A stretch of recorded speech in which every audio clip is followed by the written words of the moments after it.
சாவகச்சேரி வைத்தியசாலையில் இடம்பெற்ற இந்த போராட்டம் பெரியளவில் வெற்றி பெற்றிருக்கின்றது என வைத்தியர் இராமநாதன் அர்ச்சுனா தெரிவித்துள்ளார். என்னுடைய மாற்றம் சுகாதாரத்துறைக்கு மட்டுமானது, வைத்தியசாலையை அபிவிருத்தி செய்வதற்கு மட்டுமானதே என அவர் மேலும் குறிப்பிட்டுள்ளார்.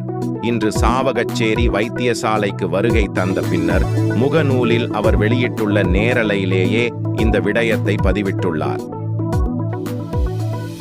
அவர் மேலும் தெரிவிக்கையில், அரசாங்கமும் புலம்பெயர் நாடுகளில் உள்ளவர்களும் இணைந்து வடக்கு கிழக்கில் இருக்கின்ற மத்திய அமைச்சின் கீழ் இல்லாத அனைத்து வைத்தியசாலைகளிலும் உள்ள குறைபாடுகளை இனங்கண்டு அவற்றை நிவர்த்தி செய்வதற்கான 2 அல்லது 3 வருட செயற்திட்டத்தை முன்னெடுப்பதற்கு திட்டமிட்டுள்ளோம்.